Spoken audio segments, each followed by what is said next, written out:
Welcome everybody with another talk about relationship matters. Today's talk by vote, they chose to. We got some interest in talking about how can um children reach out and talk and make time to talk to parents, especially when parents are difficult to talk to or they're busy or it could be a lot of reasons. Stick around. We got you some good tips on that.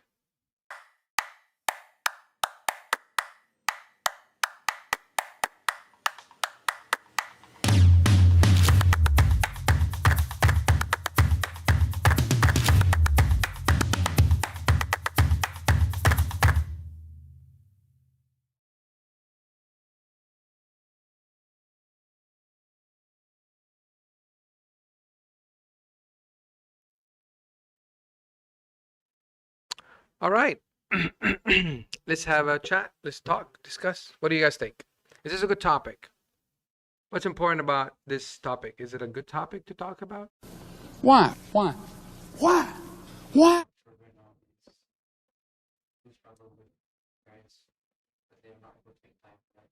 All right. So I'm hearing there are some children that have difficulties talking to the parents or finding times to sit with the parent because the parents are like busy. Um, they don't have enough time to sit with the children. Hmm. All right. What other thoughts? Because what got you thinking that this is an important topic? So we need to understand the reasons behind it. Younger generations are addicted to phones now The younger generations are what? because parents use phones to distract them when they're out and about instead of like playing with them or taking time to talk to them. Okay, so you're saying the children are busy with phones and the parents? Parents are they use the phones as a means to make time for themselves to distract the children. So Oh, I see. So the children are using the phones just to kind of keep a company because the parents are not around. So you okay, so that's another reason. Okay, so that's why it's important to us for us to talk about this kind of the videos or this kind of topics. Any other thoughts?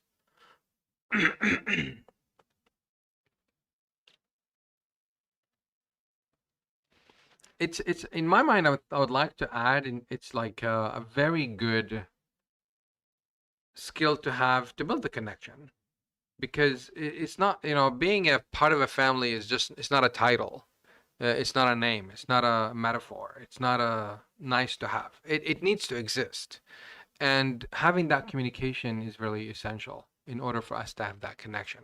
It's not only about only in holidays. I see a lot of people go out on holidays and they're still on the phone.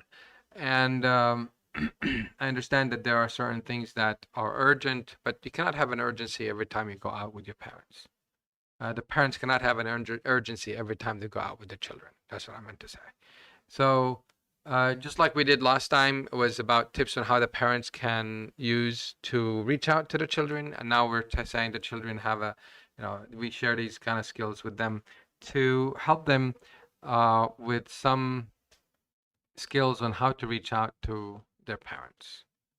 So, allowing that connection is going to definitely build a good relationship. So we need that communication to exist to make the connection, and the connection is going to make the relationship healthy. What's going to help? That's the question that I really want us to focus on. What's going to help the connection to transform it to become healthy? What's the key word here that we were looking for? Because when we talk, we have a connection, but we're saying that the connection is going to build that healthy relationship. So what's the most important part that we need to be mindful of when we make the connection? What's the purpose of the connection? Actually, it's to understand. It's to understand each other. So for you to understand the parents and also for the parents to understand you. So so these tips are going to help you initiate the talk, make sure the talks do exist, can happen, and you have that power, and you have that um, uh, ability to control the distance of your parents or their styles or their behaviors. But it's up to you because it's 50% is under your control. So step number one, what do you think is the first thing that we can do?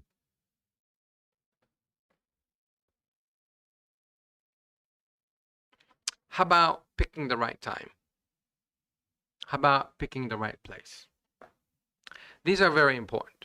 So because we established that the parents are not easily reached out to, they're not able to be available. Sometimes, you know, you hear children, you hear about children, or maybe yourselves or your friends having difficulties to even have lunch or dinner or breakfast with their parents, even on an off day, on a weekend or something like that. So these are the circumstances that we need to be mindful of. This is about something that would help such children who are facing such parents or having such parents facing such situation. So these skills is really you need to be mindful to pick the right time. So how do we pick the right time?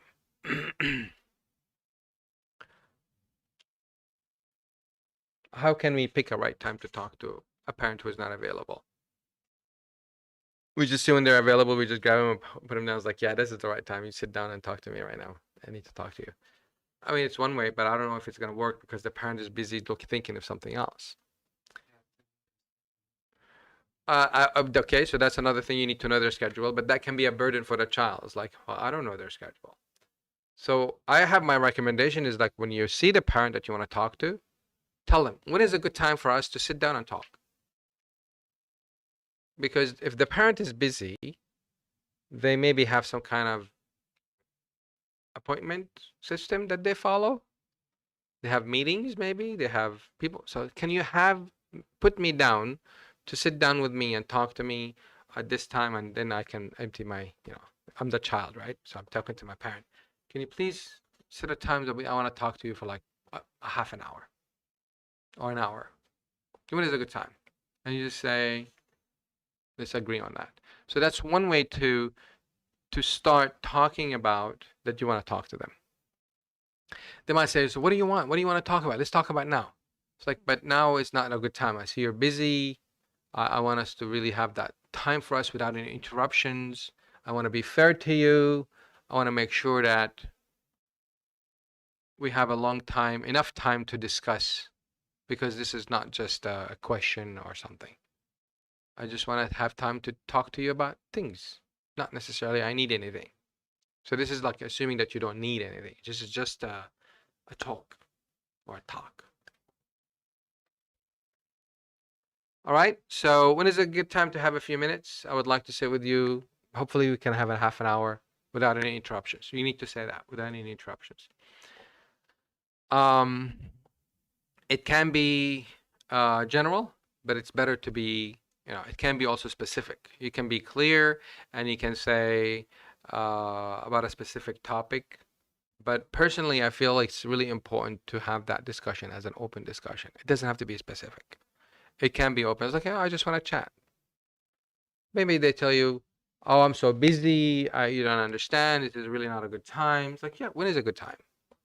When is a good time? Because if you really want to sit down and talk to your parents, and it's something that it really means a lot to you, and you want to change that, you want to improve that in your life, you can say that.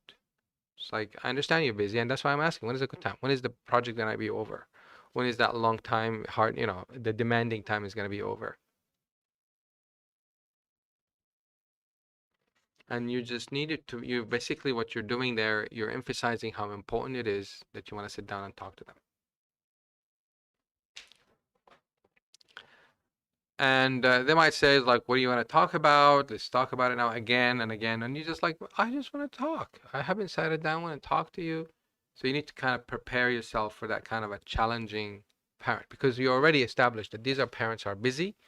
They're challenging to get their attention, maybe, and they don't have that. They might not have that emotional intelligence to be able to control their emotions. Maybe you are also not having that emotional intelligence. So you need to be mindful that you can be triggered, you can be upset, you can be feeling denied or objected, or rejected, and then he's like, forget it, I don't want to talk. But then that's not going to help, right? Because if you really want to talk to them, you need to be mindful. These emotions are possible that might be triggering inside you, so you need to be consistent in your need. If it's a need, it's like, I miss you, I need to talk to you. I feel lonely, I need to sit down and talk to you. Oh, we'll get you a dog, we'll get you a cat. No, I want to talk to you. So it's really important to be, so another thing is like to be general. Another thing is to be persistent if this is something that you really want. Because it's not that because they don't want to sit and talk to you. In their mind, it's just not clear to them how important it is to you to sit and talk to them. So by being insisting and being persistent, you are helping them to understand you a little bit more. You are allowing them to see that it's really important for you to sit with them. And if that didn't work, you just wrap up that discussion. It's like, okay, just wanted to summarize. I'm reaching out to connect with you, to talk to you, but I'm not having an answer. See, I'm not saying you or don't have time for me, because that can be triggering to the parent who's already difficult. So it's really important to say I. So I reached out to have a discussion, to have a talk for 30 minutes. I am not getting an answer. So I'm not saying you don't have time for me, because that's an accusation that can be the parent can be defensive, and they were like, what are you calling like that? Why, you know how much I love you, why are you so mean? Why no, you don't want to open that door. Just say I'm not getting an answer. How are they gonna argue with that? How is that gonna trigger them? Zero. So you still have that control because you are talking about yourself. So that's the 50% you need to talk about. Any questions or thoughts? Do you think that would be difficult for you to, if you were to be that person, or if you be that friend, would be difficult for you to do that? Then okay, so if it's difficult, I'm seeing the nodding head yes, and I'm thinking that's a yes. So if that's the case, then you need to practice it. Because what's missing there is the emotional regulation, because it can be triggering. Imagining the last time the parents reacted or having a conversation that can be ugly. So therefore, we need to practice it. Practice it with yourself. Practice it with your pillow. Practice it with your pet, your sibling, whatever you want to do. And you really need to practice it. And you need to tell them to be difficult so you can manage that regulation to continually regulate that emotion. Anyone else would like to share? How would it be for you? Would it be easy for you, manageable, difficult, or impossible?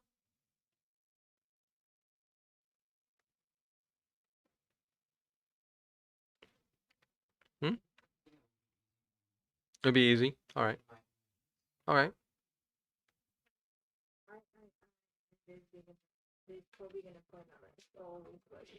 It's always what? Yeah, it's very good. So then what I'm hearing is that when you say I, it's like, oh, it's always about you. You're quote unquote selfish. What about me? When is it gonna be me? When are you gonna be able to empathize with your mommy, with your daddy, and all that stuff? Yeah. Tell them that's why I want to discuss. That's why I would love to sit down and hear more about this so I can improve. When can we sit down and talk? Let's make it an hour so we can talk more about your needs. But these are opportunities, right? Because we can dwell on their rejection, or we can take that as an opportunity. So their rejection can be an opportunity for us to say, okay, first session doesn't have to be talking about me, but I do want to talk to you. Let's talk about you. So you just did a Tai Chi there. Would that work? 50-50.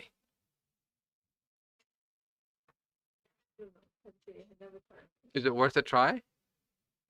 Okay, then let's try. We follow up lah. All right. So that's because you really need to be mindful. If this is something you really want, you need to be creative. You need to find a way to maneuver around it, to Tai Chi through it, and then it'll be successful. And then they will see the value. When that happens, when you are successful, it only takes once. When that happens and you learn how to listen, because that's going to be something we're going to talk about, you're going to listen to your parent for a change. and they're like, wow, I spoke and they listened. And they're going to see the advantage of that setting that you have initiated. And they will understand that, yeah, my child is mature enough to reach out and sit and set something like this, and that would be, and sit with me and talk about these things. So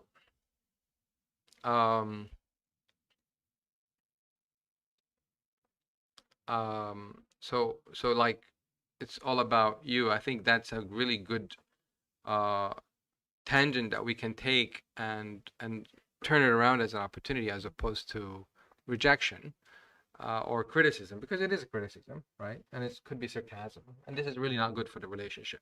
Sometimes, you know, this is can be good news for children or can be bad news. I want to say it anyway. You sometimes need to be the mature person. It's really that simple. So you in any relationship, it's really important to have one person as the rock. What does that mean by a rock? Is something to stand on, something to pivot the communication. If your parents supposedly, or you know, based on our just assumption that they're difficult to deal with, they don't have time, or they are not emotionally mature, then you need to be that mature person, because the communication needs to be anchored. You can be the anchor. So therefore, it's really important to practice.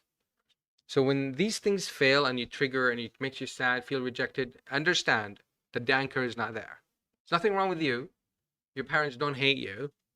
It's just the anchor is not there. So you need to build that anchor. Building that anchor is basically by regulating emotions, your thoughts. Yeah. No thoughts? You looked squinting there. I guess you were looking at my microphone here. Okay. All right. Any thoughts on that? Okay. So therefore, to make that first initiative successful, what do we need to do? I mentioned it earlier. Find it at the right time. I'm sorry? Find the right place.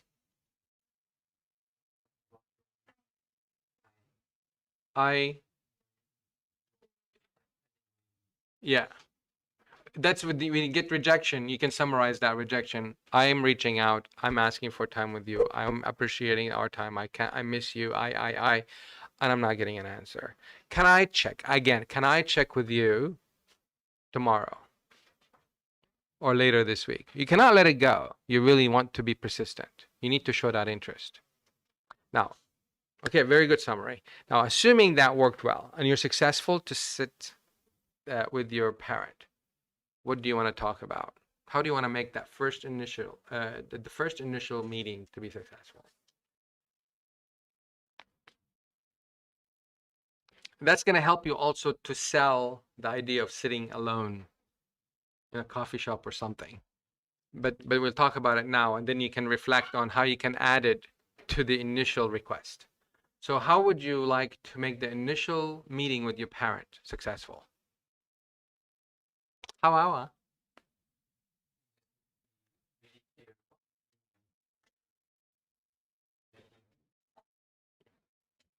Okay, so you need to be clear on the topic of the talk. Yeah, what else?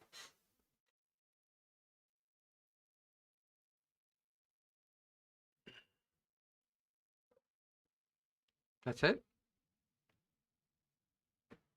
That is a good point.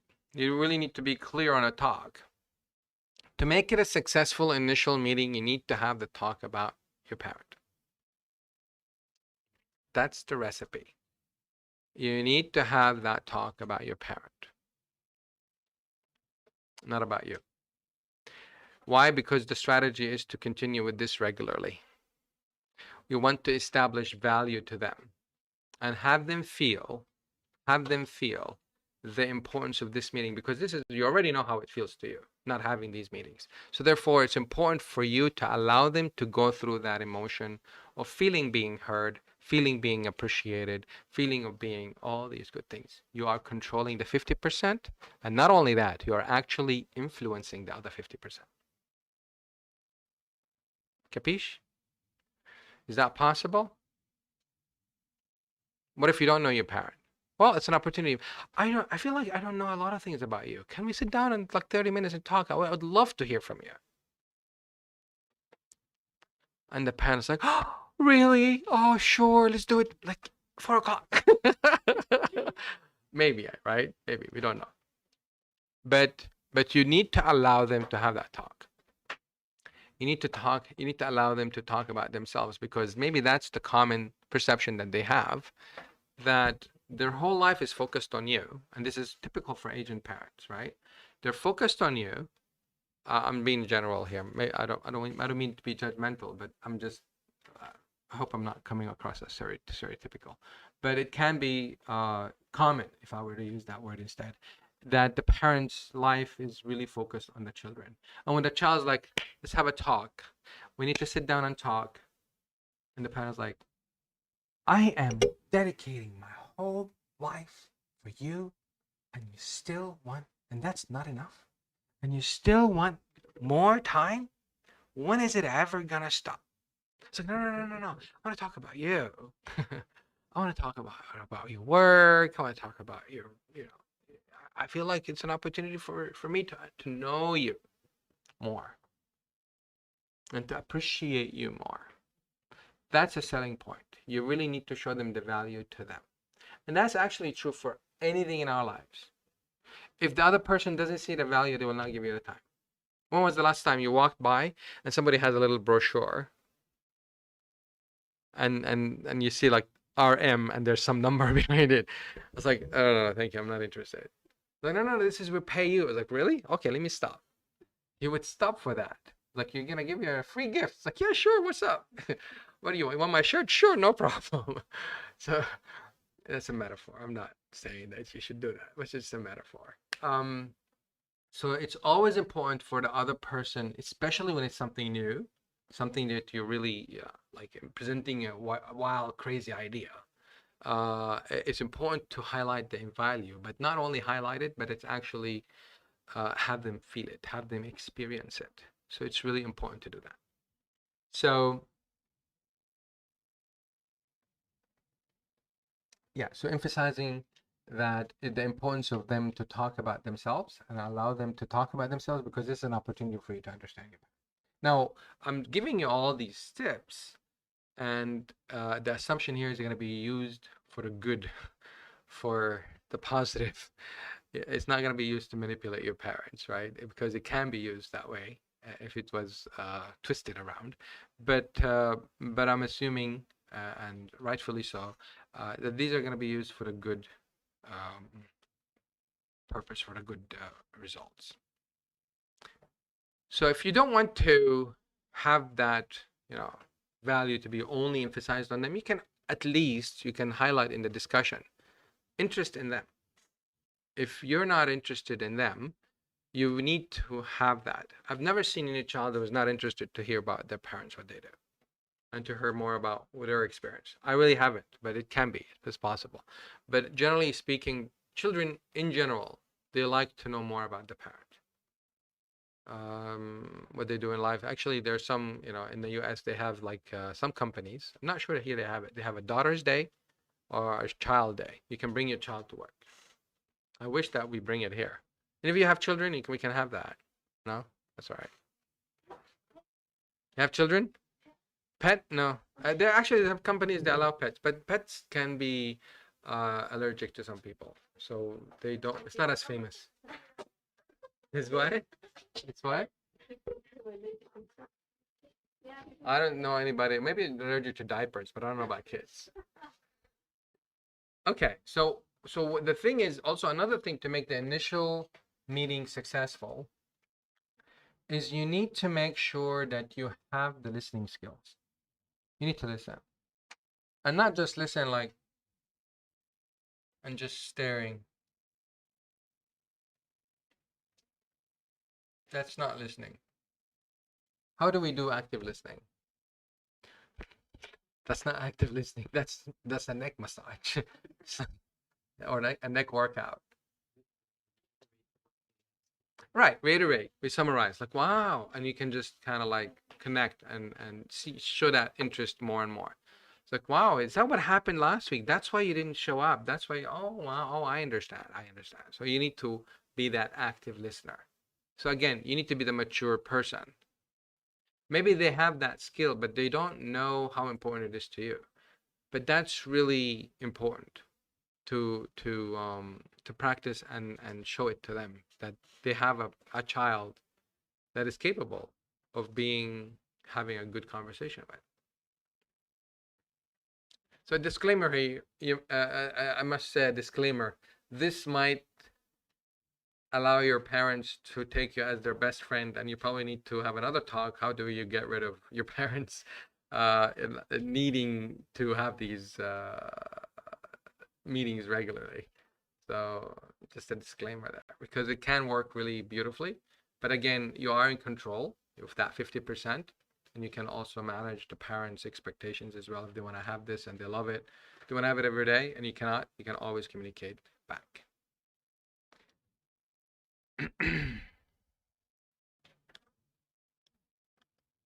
So as you're going through this process, the ups and downs, the rejection and all that, it's really important to be respectful. It's really important to be, like I mentioned before, you need to be calm and collected. It's not about them not liking you or they hate you or have anything about you or they don't appreciate you or anything. It's not like that. All of these emotions need to be put aside. All of these thoughts need to be put aside and managed. That's how you regulate yourself. And when you practice that, it'll become natural, because you're going to ask yourself, is do they really not like me? No, I really don't think so. They're really working hard. They really give me this. I think it is difficult. That's empathy, basically, what I just said. So it's really important to be respectful, and in your approach, also the approach is really important. And I mentioned earlier is like talking about when is a good time and all that, but it can be softer. It's like, I miss you. I haven't had a chance to talk to you before. Can we have chat? So it can be a soft, startup. You start the conversation very soft. It's like instead of saying I feel lonely, it's like I feel like I'm missing you. Haven't spoken to you for quality discussion or quality talk time to you. I haven't heard from your stories. Can we sit down and talk? So these are soft ways to start these kind of difficult situations.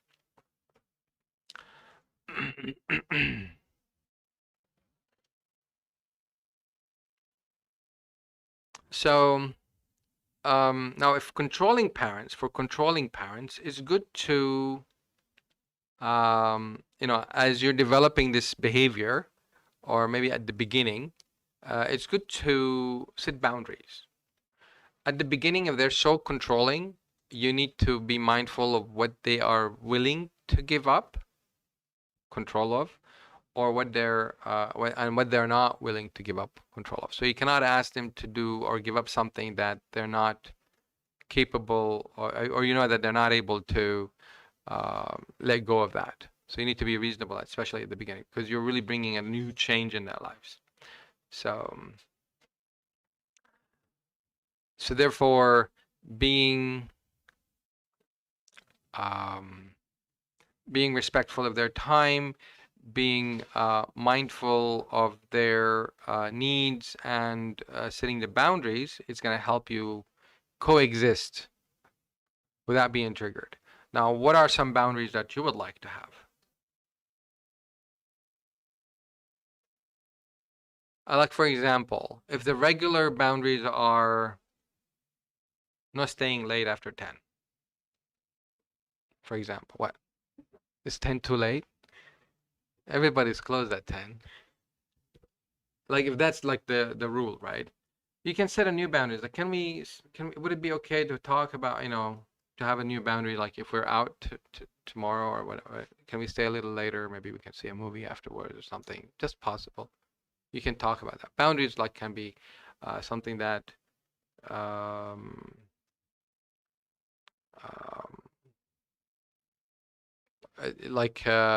in terms of choosing the place, anything that you feel like it can sabotage the whole setting, it's really important to talk about it ahead of time,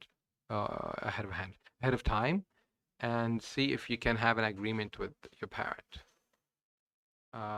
And just work on these boundaries. It's really important to do it proactively, and then you can have that good time with your parent.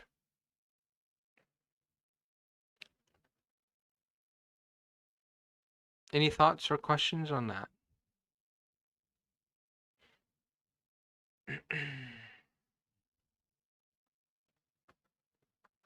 We can wrap it up here, unless they have any thoughts or discussions that you guys would like to talk about.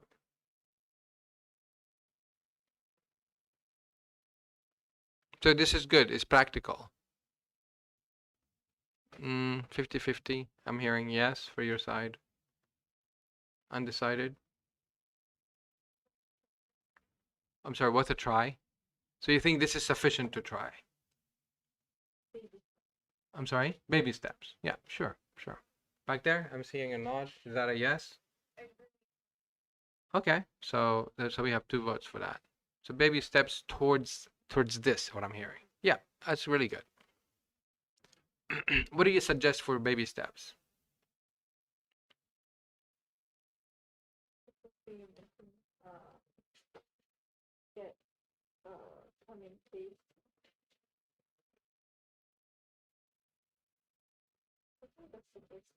I'm sorry?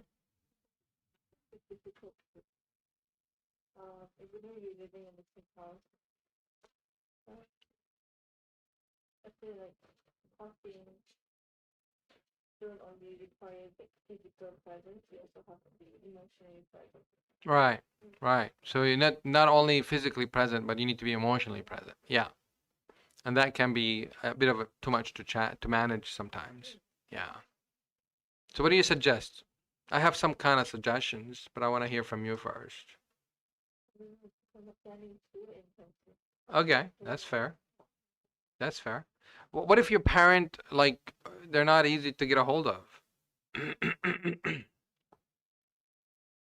Like I heard right now is that you may live in the same house, but really hardly see your parent. I'm sorry? You cannot imagine? It's not possible. I'm sorry? Okay, but I'm saying in general, some people might not have that privilege sometimes. If they're outstationed, for example, and they come in from work late, the child has to go to sleep early, and the child wakes up early, and the parent is asleep, and it can be because it's the shift so it can be at least a few days until you see your parent once for like half an hour or 2 hours maximum. So I would suggest send him a message. Send him a WhatsApp message, Telegram message, GChat message, whatever message that works, or texting just right away. Whatever works. You just need to express that need. You really need to do something about it. But again, if this is something important to you, but I really highly recommend it because it's something that it's going to help their relationship. It's something that is going to help that connection to be established and developed and flourished to bring it to a practical way of communication. Because at the beginning, at infancy, it needs to go through phases until it becomes mature communication. All right, any last thoughts or questions? No? No? All clear. All right, until the next week, we're just going to wrap it here. Yeah, until the next talk, hopefully by next week. Stay happy.